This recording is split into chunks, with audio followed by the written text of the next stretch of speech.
This vehicle here is not only about a spectacular exterior design, it's also about a completely new platform for the Volkswagen Corporation. This one is here a Cupra, but the platform here also has a meaning for VW, Audi and so on, the so-called SSP platform, 1,000 kilometers or 600 miles of range with a range extender, or a pure electric one. So it's a new idea to offer both in one vehicle, and we'll tell you all about, you need to know about the Cupra Tindaya, a very all-new model, could maybe fight the BMW X3 or a Mercedes GLC. It is a vehicle that was even thought to attack the Northern American market.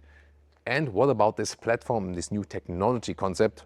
All of that now with Thomas and How to Go Fuel in 4K, full screen, full length. Let's go with the Cupra Tindaya, which has this Cupra logo illuminated here on the top.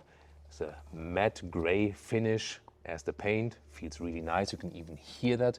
Then these new headlamps. This is of course a more extravagant design, if you say maybe like a Tavascan on steroids or something like that, but it also shows a new design language that will be even more dramatic. In the lower part, this is of course the question if this one will come in the final version. We have here this black panel, which is at the same time also a screen that can show this animation.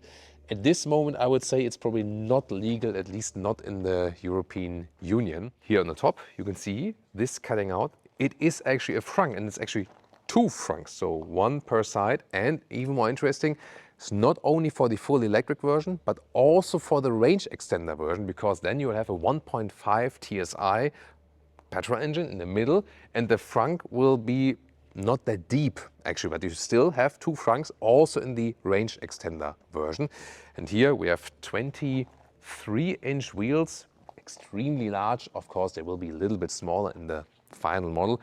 The length is 4.72 meters, 186 inches. This is realistic, and yeah, X3, GLC, Audi Q5 size and so on. However, this one will be planned as an SUV coupe-ish. That means it will have this falling roofline right here, very strong shoulder, and by this design it looks actually smaller than it actually is. And you can see a very interesting transition that in the front this gray is more, let's say, has a cold tone, and then it dissolves into a warmer gray tone here in the rear. That's a very interesting concept, definitely. And talking about the range extender, the planned range is 1,000 kilometers, 600 miles, split in 700 kilometers from the range extender and 300 kilometers from the pure electric one. Or you get the full BEV, the only battery electric version. Both have one electric motor in the rear, one in the front, and around 500 horsepower and 4.1 seconds in the acceleration figure for the range extender version. It's very interesting because the Volkswagen Corporation has not worked with this range extender idea yet. Now they will. Also with a very dramatic car. You can see here the signature, and once again this screen idea to have this volcano thing, because Tindaya, and you can also see here our setup, Tindaya is a volcano mountain on Fuerteventura.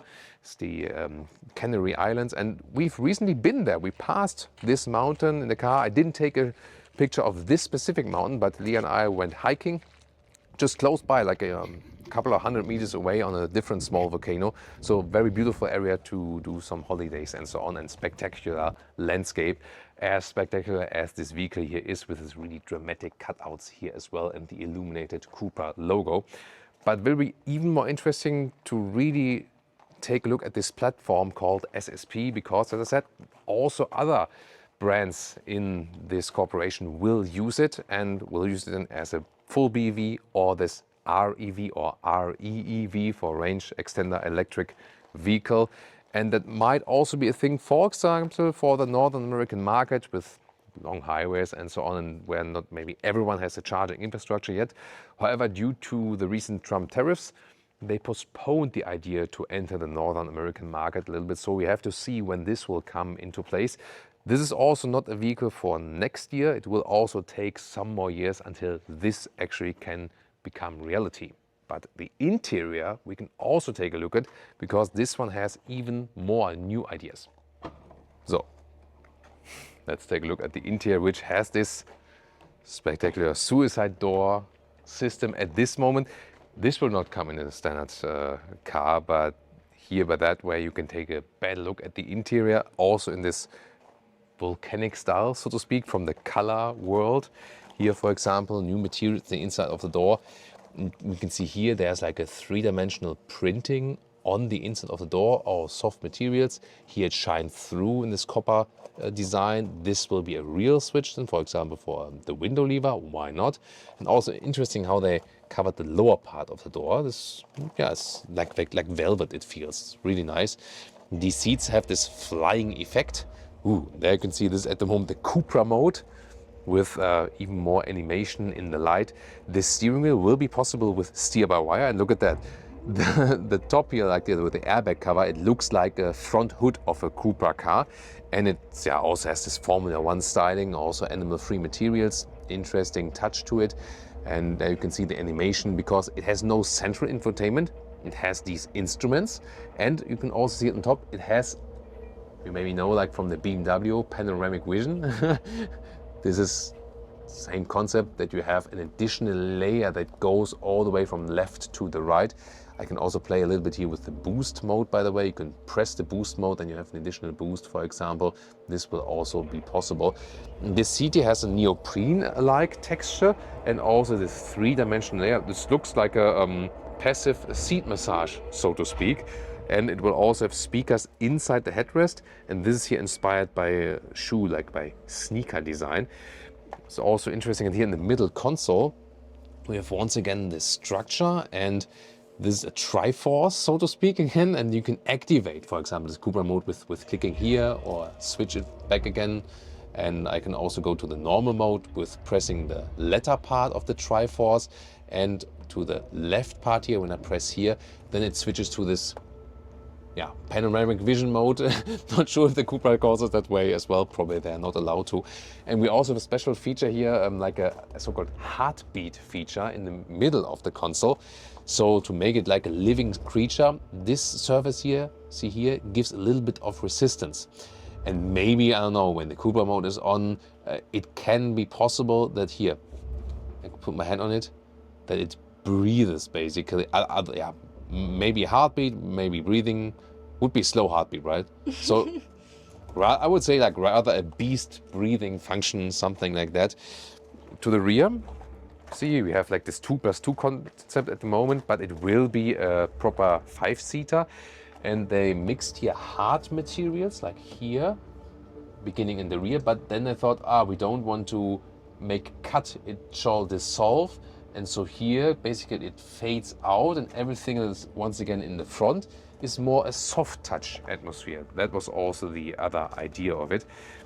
And of course, being driver focused, no infotainment, not too much distraction, really focusing on the road, and that you can have as much driving fun as possible. The steer-by-wire technology, we recently did it in the production version of the Lexus RZ. The advantage is always that you just turn the steering wheel like this, and this is already like the full lock, you know, so you do like this or like this, and then the tires go all the way. You don't have to, like, you know, move it around 2 or 3 times. The whole steering wheel makes it even, yeah, sportier and comfortable basically at the very same time. Interesting detail, by the way, it also has dual lamination here on the windows. So let's see if we see this later on in the final car to be even more silent on the Autobahn. But I think using the Triforce to control your car, yeah, Link from Zelda would have loved that probably. Or is it more Ganon that is controlling this car? Could be from the styling, right?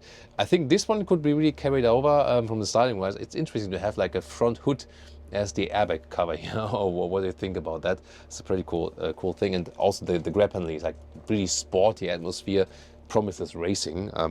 Maybe it would be cool when these structures here on the seat would be really moving as well for the seat massage, but they're actually pretty soft when you can press them in like this. This flying seat concept we have seen on a lot of concept vehicles is maybe not also a realistic thing, makes things complicated. So I think that the standard vehicle, series production vehicle, will also have the seat on the normal rail, definitely.